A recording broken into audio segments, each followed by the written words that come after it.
মা বলছি, হ্যাঁ বলো। আপনার ছেলের সাথে আজকে একটু বাইরে খেতে যাব? হ্যাঁ, এতে জিজ্ঞাসা করার কি আছে, যাও খেয়ে আসো দুজনে। ঠিক আছে মা। মা এলাম। ঠিক আছে যাও। দাঁড়াও দাঁড়াও, এসব কি পরে যাচ্ছ? শাড়ি ঠাড়ি পরে কে যায় আজকালকার মেয়ে হয়ে? মডার্ন মেয়ে শাড়ি পরে যাচ্ছ? যাও গিয়ে জিন্স টপ পরে এসো, এক্ষুনি যাও, তারপর বেরাবে। যাচ্ছি মা। বলছি মা, আজ আমার জন্মদিন, একটু গিয়ে পুজো দিয়ে আসি। কি বলছো এসব? কেন মা, আমি কি কিছু ভুল বললাম? আসলে তুমি কিছুই ভুল বলনি। আমি বলতে চাইছি আজকালকার মেয়ে হয়ে তুমি কোথায় বারে যাবে, ডিস্কে যাবে, তা নয় করে তুমি পুজো দিতে যাচ্ছ। তো চলো আজকে আমরা দুজনে মিলে ডিস্কে যাই। ও তার আগে চলো শপিং করে আসি, তোমার জন্য একটা আমার জন্য একটা ওয়ান পিস কিনে আনি। চলো। না রে, আমি যাবো না, তোরা চলে যাবে।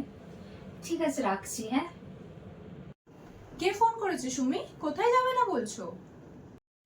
আসলে না মা, আমার বন্ধুরা একটু ঘুরতে যাবে বলছিল তো, ওই জন্য। তো তাতে কি হয়েছে? না মা, কিছুই হয়নি।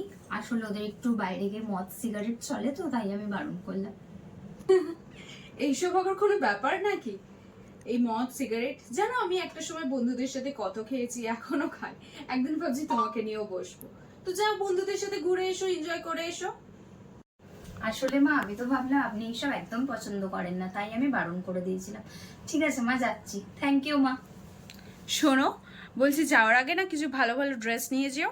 আর এইসব শাড়ি ঠাড়ি নিয়ে যেও না, কিছু শর্ট ড্রেস কিনে নিও, হট প্যান্ট কিনে নিও, ঠিক আছে, জিন্স টপ কিনে নিও।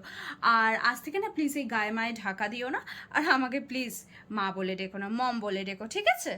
যাও ভালো করে ঘুরে এসো। Thank you mom.